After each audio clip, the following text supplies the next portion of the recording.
versus Robert Thomas, PC 368-135, present in custody, and this is on for sentencing. The parties want to make their appearances. Good morning, Your Honor. Pamela Cody and Chris Hamner on behalf of the state.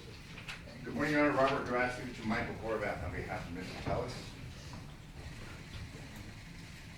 Any legal cause or reason why judgment should not be pronounced against you at this time?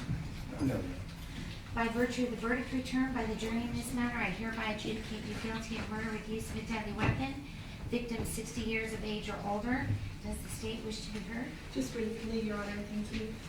As the court well knows from sitting through this trial, the jury in this case found that Mr. Tellis willfully, deliberately, and with premeditation killed Mr. Gehrman. He did it by means of lying in wait, and it was inflicted on an older person. The jury also found that a deadly weapon was used, and Mr. Gehrman's age was, of course, over 60 at the time of the crime. Essentially, the jury found every single essential fact alleged by the state based on the investigation by Metro detectives. And they found that beyond a reasonable doubt after hearing from Mr. Tellis. The court gave him wide latitude to explain and offer evidence of all the hollow claims that he made pre-trial against detectives and elected officials. He made those same allegations at trial. He alleged detectives planted evidence. He alleged various conspiracy theories involving real estate companies. He claimed various detectives were unethical and that there were several corrupt officials involved in the circumstances he found himself in. The jury squarely and soundly rejected all of that. All of the theories offered by Mr. Tellis were rejected by the jury, and the jury was left with the facts and the evidence that have always been there since the beginning of the case.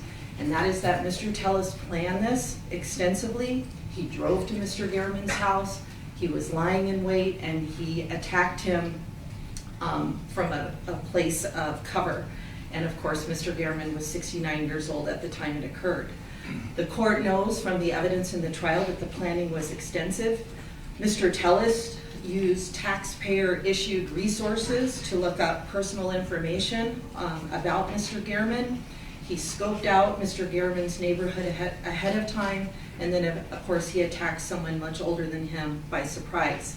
His reason for doing this, we learned, was that he didn't like what Mr. Gehrman had written about him. He felt that Mr. Gehrman had cost him an elected position.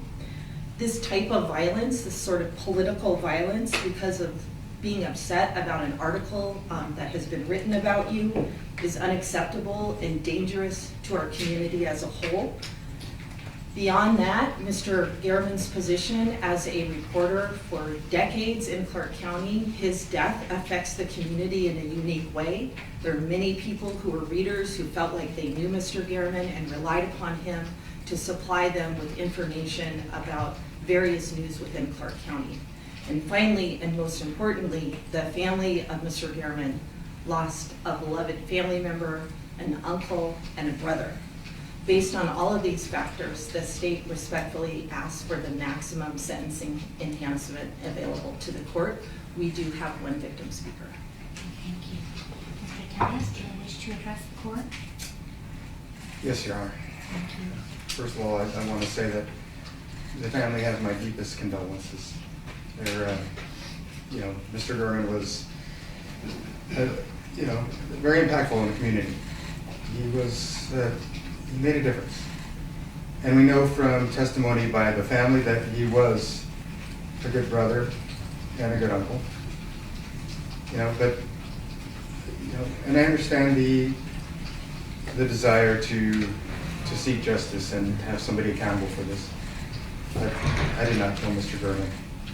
And unfortunately, the people who should be held responsible, who should be brought to justice, the chances of that happening now, right this minute, are slim to none. But that said, again, my deepest sympathies to the family, and I wish them well as they navigate the rest of this tragedy. Thank you very much. Mr. President? Your Honor, I'll be brief. Your Honor, we're very attentive through this trial, which was lengthy. the jury was able to hear the state's case, the defense's case, and they ultimately reached their verdict. We're not here to question their verdict this morning. Mr. Tellis exercised his constitutional right to go to trial and to testify, period. That's what makes this country so great, this judicial system where we take cases, we take facts, we take theories of prosecution and defense and present it to a jury. Obviously, the jury was very thorough and careful. It took 3 days to go through everything before they reached their ultimate conclusion. Mr. Tellis was convicted. To punish him for doing that, and I'm not anticipating that the court would ever do this, and I'm not saying that Your Honor is, to punish him for exercising his constitutional right is obviously inappropriate. He intends to pursue an appeal. Obviously, again, that's not really for today's discussion. What is his utter lack of criminal history. If you look on page 3 of the pre-sentence investigation report, criminal record, we have a long string of zeros, felonies, gross misdemeanors, prison, jail. He doesn't have any prior convictions. He's not a recidivist that is before this court or others repeatedly being convicted or entering pleas for violent crimes saying, "Judge, this time give me a chance. This time things will be different." Your Honor heard from his family. He's an exemplary father. He was a good student. He was elected to office. In most part, he was a good husband. We have to look at the entire man. He's been convicted of perhaps the most serious offense. He carries one of the heaviest sentences in our judicial system. The jury elected to give him the opportunity at redemption. There obviously was an element of retribution in the sentence they imposed, but nonetheless they gave him the opportunity to one day be released.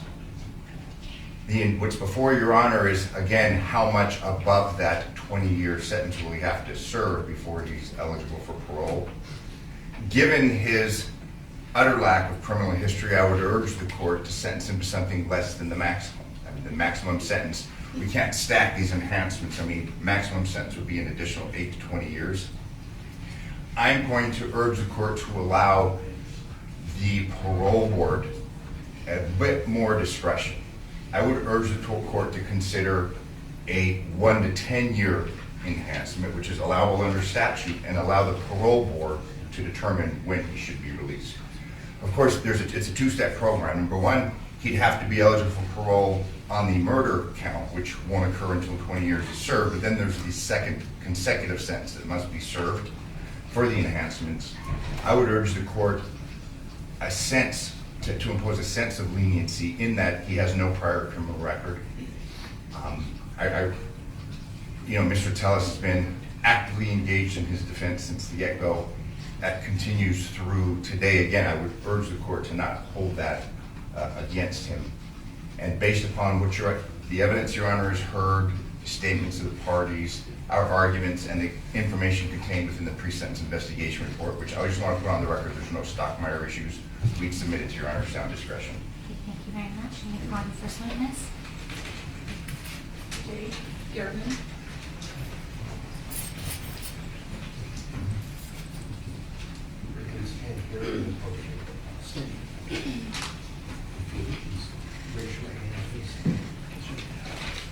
You do solemnly swear the testimony you're about to give in this action shall be the truth, the whole truth, and nothing but the truth, so help you God? I do. Can you please state and spell your first and last name for the record? Sure. Jay German, Jaygerman. Thank you. Good morning. Good morning, Judge. Thank you for allowing me to just talk a little bit. Yeah, we lost a brother. We lost an uncle, a friend, a leader. We're still in shock, and it's been 2 years. And it's going to take a long time to recover from this.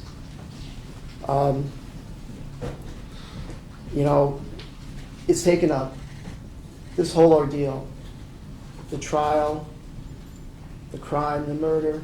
It's taken a big toll on our family, and it's been immense. It's been really difficult for all of us. We're doing our best to get through it. We really are. But he was our leader. And it's, we're never going to see him again. And it's hard to come to that realization. But we're dealing with it. It's just going to take a long process for all of us, to recover. And we're struggling with it, but we're doing the best. And we miss him dearly. We really do. We've had a couple of his birthdays since he's passed, and it's nice to get together as a family and, kind of visit with Jeff. But it's not the same, and it never will be. We've lost a lot. He lost a lot.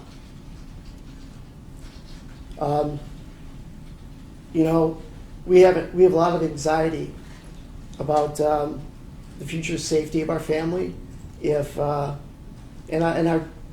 the children of our family, if Robert Tellis were to be released after just 20 years of incarceration.